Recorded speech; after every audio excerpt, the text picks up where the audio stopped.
K2 has a problem. 2022 was a historic year for one of the most dangerous mountains in the world, and 2023 is gearing up to be even more historic. With this year's season already in full swing, we should hopefully be seeing the news of summits taking place, and we can only pray for the safety of those on the peak. K2 has always been the world's most difficult test for the top mountaineers in the world, and has gained the nickname the Savage Mountain because of its unpredictability and technical skill needed to scale it. Australian Matthew Eakin was an impactful part of the mountaineering community, who had the knowledge and skill to take on a mountain such as K2, but what he would experience on that deadly pyramid-shaped beauty would end his life.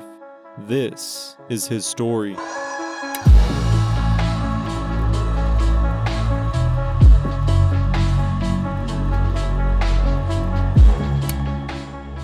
K2 is actually not significantly different from Everest, as each mountain is suffering the same trend the last couple of years. Record-breaking permits and climbers, along with trash and supplies being left behind. There is no better example than K2's Camp 2, which has always been notorious for being a tent graveyard. But K2 suffers these problems on a much smaller scale than the world's tallest peak. The main reasons are the base camp of the mountain is extremely difficult to reach and is void of any human habitation. There are no luxurious tents or fancy dinners waiting for you on the Savage Mountain. You will only have access to what you can carry in, which is typically the basics for human survival. Many expert mountaineers continue to warn inexperienced climbers from trying K2. Alan Arnett, creator of one of the great mountaineering blogs, wrote, "There is chatter about how Sherpas had to support inexperienced climbers this season. They would take on and off their clients' crampons, move their Jumar across anchors, tell them when to walk and when to sleep,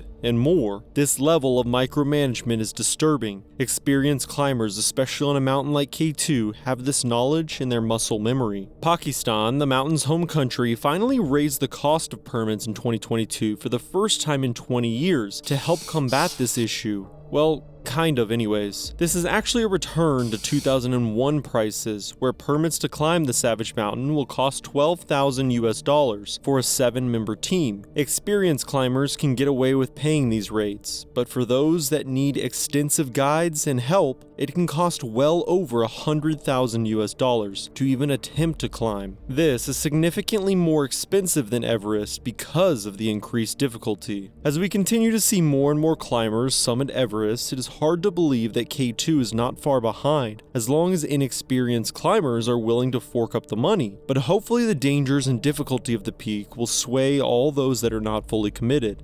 While Everest has a death rate of 1%, K2 holds a staggering 25% death rate according to NASA, meaning approximately 1 person dies on K2 for every 4 who reach the summit, compared to 1 in every 100 climbers on Everest. Matthew Eakin certainly understood the risks of the mountain. The 41-year-old Australian was a co-founder of Mountaineers Down Under, a local community of climbers that would connect over their passion and discuss equipment, routes, trips, and all great things related to mountaineering. Not much is known about Matthew's childhood, but we do know that by the time he was 41 and a tax lawyer, he had over 8 years of experience climbing high-altitude peaks in the Nepal and Karakoram regions. He had summited 2 8,000ers before 2022, Manaslu in 2017 and Broad Peak in 2019. I will note that his summit of Manaslu was not the true summit we know today, but either way, both accomplishments are impressive.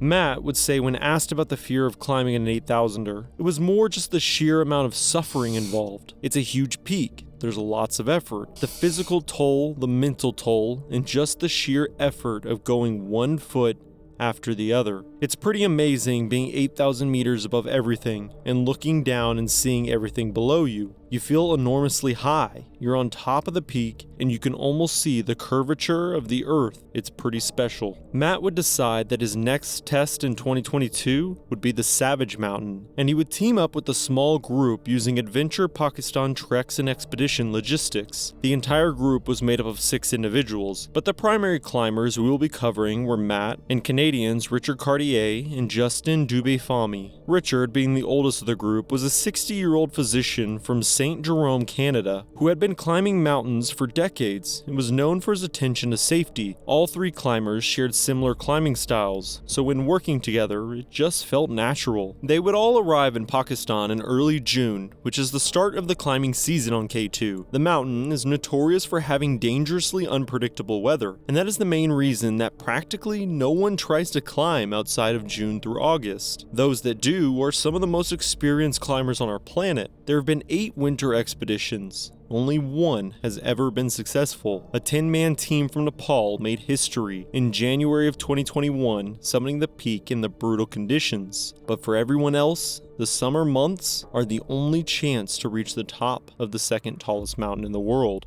To reach the base camp of K2, it is a 7 to 8 day trek of carrying your own supplies through the Karakoram Mountains. The camp in no way can compare to Everest, as most of the supplies and tents are carried in by the teams, and they only bring what is needed for the climb, as getting supplies to the desolate mountain is a difficult process. After the 6-man team reached base camp, they would rest a few days, but almost immediately begin acclimatization trips in mid to late June. The plan was to take 50 to 60 days, with the summit window being late July at the 45-day mark, when the weather is at its most reasonable opportunity. They would be climbing the Abruzzi Spur, which is the most popular route to summit the peak, being used by 75% of all climbers. But in recent years, this has caused issues. Because of the mountain having very small summit windows, the route can be overcrowded with lines of climbers trying to reach the pinnacle. There are 3 famous landmarks on the route, 2 having more rock climbing elements in the House Chimney and Black Pyramid, and the final, infamous landmark that we have all seen pictures of,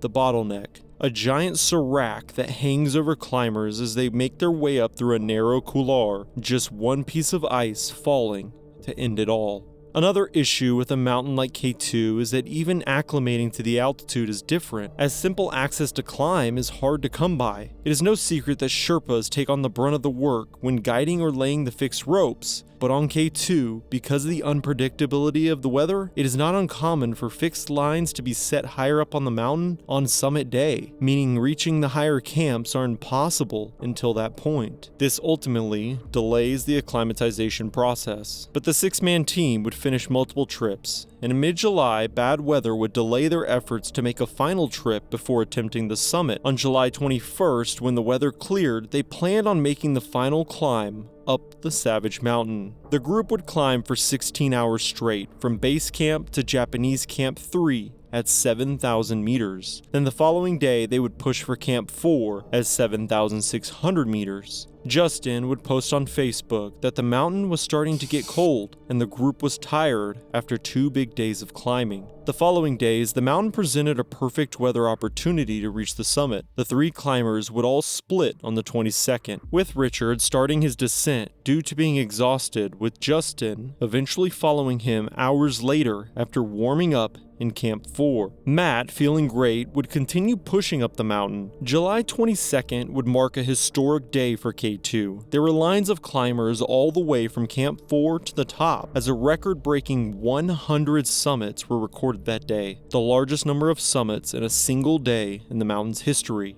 Matt would be just under the chaos, planning on reaching the top of the mountain the following day. On July 23rd, Matt would stand on the pinnacle of the Savage Mountain, a day after the tallest point was covered with mountaineers. He stood alone after one of the most difficult climbs he had ever experienced. But the descent on a mountain like K2 is notoriously more dangerous than the trip up the mountain. Matt would relay the news to base camp and to his family that he had reached the summit and was beginning his trip down the mountain. The first tragedy of July 23rd would strike lower on the mountain, as Richard, who was on his descent alone, would slip at some point below Camp 1. Unfortunately, nobody saw the accident, and the alarms were never raised until Justin reached base camp hours later and noticed Richard had never made it down the mountain. Unfortunately, Richard would never return to base camp. Further up on the mountain, Matt would make the descent through the death zone and then the bottleneck, eventually reaching Japanese Camp 3 at 7,000 meters. This is where for the final time he would reach out to base camp and let them know of his progress, but shortly after that message, Matt would tragically never be heard from again. No one knows what happened. Possibly he fell after slipping or when a rock struck him, but for days, those at base camp were left just wondering where the climber was. 2 days later, 2 men were climbing just above base camp when Matt and Richard's bodies were found, confirming that both climbers had fallen during the descent. There were no indications of trauma, as both bodies were frozen but intact. The slopes between Camp 1 and 2 were not inherently dangerous, although the house chimney lays in this area, which is more of a steep cliff than a slope. But like all 8,000ers, the elevation gain, even in less technical areas, are deceptive, and one slip can send you tumbling for hundreds of feet down the mountain. The 2 men that found Matt were unable to move his body, so instead they would take a note of his location, turn around, and make their way back to Advanced Base Camp for assistance. But shortly after they left, the Savage Mountain reared its head one more time. An avalanche would be triggered just above the location, burying Matt. Over the following 2 days, teams attempted to dig him out of the snow and ice, but despite their very best efforts, were unsuccessful. Matt would remain buried, but his location was well known, and because of the unique situation, Matt's family would plead for a body recovery, with the sister stating, "If it's safe for members of a search team, we believe that all climbers who die in the mountains while pursuing their passion should have a chance to be found and buried to ease the grieving process for families and friends." His family stated they wanted to bury him with dignity, rather than risk the snow melt uncovering his body in the future, and I can certainly empathize with this, but only if we are not putting additional climbers at risk. A number of Matt's friends who were a part of the mountaineering community would commit to an expedition to retrieve his body in February of 2023, as his location was marked with a GPS. While they did raise over 76,000 Australian dollars for the expedition, the actual members and details have been kept private. However, we do know it was made up of 9 members. At this time, I cannot find any public information on whether they were successful or not, but I know that the process could not have been easy on a mountain like K2. Both Matthew and Richard's stories simply highlight the problems that we are seeing on mountains like Everest and K2. It is simply a fact that with increasing permits, there will continue to be inexperienced climbers on both mountains, but on the Savage Mountain, I along with many others will continue to caution anyone attempting to climb K2 without the proper experience. Unfortunately, it feels like money will always speak louder. As you watch this video, there are even more climbers on the mountain trying to reach the summit, but we can only hope that everyone returns home.